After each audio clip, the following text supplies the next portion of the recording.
All right, this is 242448 SM, the People versus Eric Martin. Mr. Martin, can you tell me your name? Roman Cystic that's what you're wondering. Okay, I recognize Mr. Martin. Mr. Martin, it's my understanding that Mr. Coots, an attorney, defense attorney, attempted to meet with you to go over your rights and that you did not want to meet with him. Is that correct? Yes or no?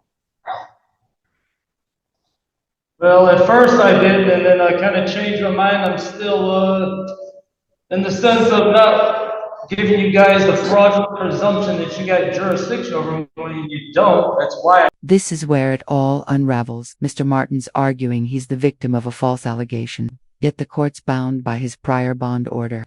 The tension is real. Personal betrayal meets legal reality. What would you do if you were the judge here? Show leniency or hold firm to the bond conditions? I don't want to take it, but so no. I'm going to get kind of French too because. I'm going to mute you so I can tell you your rights, Mr. Martin. I need you to listen. So here are your rights.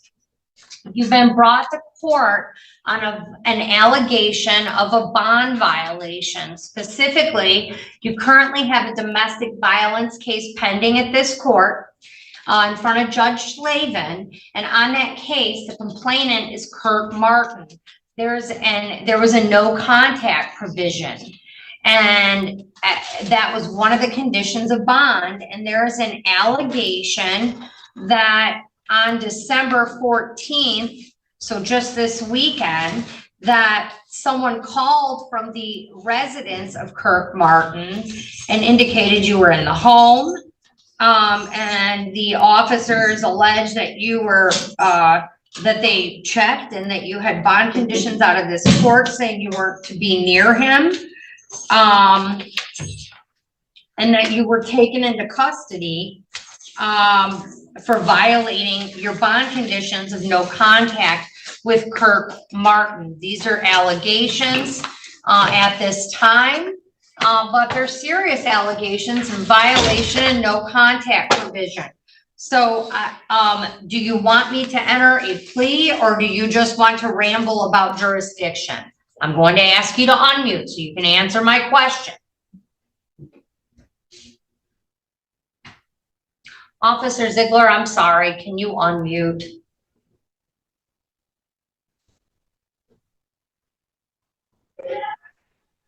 Mr. Martin, you have options, so you understand that's what you're here on. You can plead guilty, not guilty, or you can say nothing and I'll enter a not guilty plea on your behalf. So to the allegations that you violated the conditions of your bond for purposes of arraignment. Hold up, did you catch that? Mr. Martin is invoking what sounds like a sovereign citizen argument, claiming the court has no jurisdiction over him. Judges deal with this more often than you'd think, and they have to tread carefully between respecting rights and maintaining order. What do you think? Should judges try to reason with such defendants, or just move the hearing along? How do you plead? First, I want to notify crimes. Before I get to that, I want to notify you crimes committed against me in the jail here since I've been here, such as criminal harassment. Okay, I'm going to enter a not guilty plea on your behalf. I'm not done talking. Because your answer is non-responsive. Violating my First Amendment right, freedom of speech. And this whole bond order condition, it violates my due process right to be free at my house, which is based on an unsupported lying allegation by my brother. Therefore, this is all violation of my due process rights. The bond order should have never been done. This is all unconstitutional. The case should be dismissed, and I demand it be dismissed now. All right, so sir, you have a right to a hearing on this matter.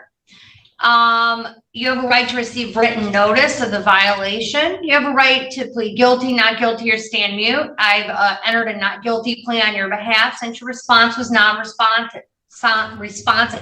You also have a right to contest the charges at a hearing. You do have the right to the assistance of an attorney at all subsequent court proceedings, and you can change your mind at any time, Mr. Martin. You have the right to have that lawyer appointed at public expense if you are unable to afford an attorney.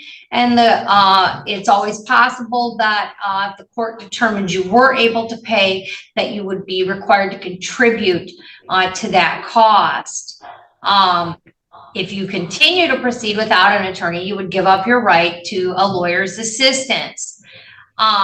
We will set the hearing. I'm required to set that hearing on that violation. If you are in custody, we must hold it within 14 days of the arraignment, which is 14 days from today, or the court must order you released pending that hearing. If the alleged violation is based on a new criminal offense, that is basis for separate criminal prosecution, I don't have any knowledge that that's the case here. The court could postpone the hearing for the outcome of that prosecution. You have a right to contest the allegations against you. You would have a right to have the evidence against you disclosed. You'd have the right to present at the hearing, or to be present to present evidence, to examine and cross-examine witnesses. The court would only consider evidence that's relevant to the violation, but it need not apply the rules of evidence except those pertaining to privilege. The prosecuting attorney would have the burden of proving the violation by a preponderance of the evidence. If you pled guilty, you'd be giving up your right to a contested hearing. And while this case is pending, you could be, the most severe violation is you could be held pending the hearing, and if found guilty of this violation, you could be held while this case is waiting for jury trial. So those are your rights, Mr. Martin. Mr. Martin, I understand your... Hold up, did you catch that? Mr. Martin is invoking what sounds like a sovereign citizen argument, claiming the court has no jurisdiction over him. Judges deal with this more often than you'd think, and they have to tread carefully between respecting rights and maintaining order. What do you think? Should judges try to reason with such defendants, or just move the hearing along? Sovereign arguments, I mean, it's fine, you can make them. I've heard them before. Everyone at this court has heard them. But here's the thing, I can't have you, if there is a no contact order and you continue to violate the no contact order, I can't let you out because you're not listening. And I know you don't think you have, because you don't. Okay, well, you do, this is in accordance with the Constitution, and okay. And deprives you of the liberty and right to be home because of an unsupported lying allegation. I'm telling you right now, he told a lie. And I told the prosecutor my brother stole me in actuality. First and foremost, he stole me in reality. So the dumb cop should never arrest me. Prosecutors should not be moving forward on this. They're moving forward with it. It's already a malicious prosecution on the prosecutor's part. There's no probable cause because there's no evidence here. Bottom line, we don't know what happened. This is violating my due process rights. I'm being deprived of my freedom to be at the house I've been living at for 32 years. The bond order was legally should have never been ordered because it's based on, once again, unsupported lying allegations. It has no video evidence, no real evidence to support it. The bond order must be dismissed. I'm supposed to be allowed to go back home where I have a right to be. Doesn't matter how many lies are told. Let me tell you your bond conditions, Mr. Martin. You're to appear in court as directed. All right, I'll mute you and read them, whether you like them or not. These are your conditions, sir. So I'll just read them into the record and you can choose to listen or not listen. You're to appear in court as directed. You're not to leave the state without permission of the court. You're not to commit any new crimes while released. You're to immediately notify the court of change of address or phone number. Whether you like it or not, you're not to have any contact with Kirk Martin or the residence where he resides and where this original allegation occurred. Sir, you cannot purchase or consume alcohol or illegal drugs. You can't possess or have access to firearms. And you have a $2,000 cash bond. I've noted on the file that you're entitled to this hearing forthwith, so the clerks will give you a date forthwith. And we're all set. Thank you.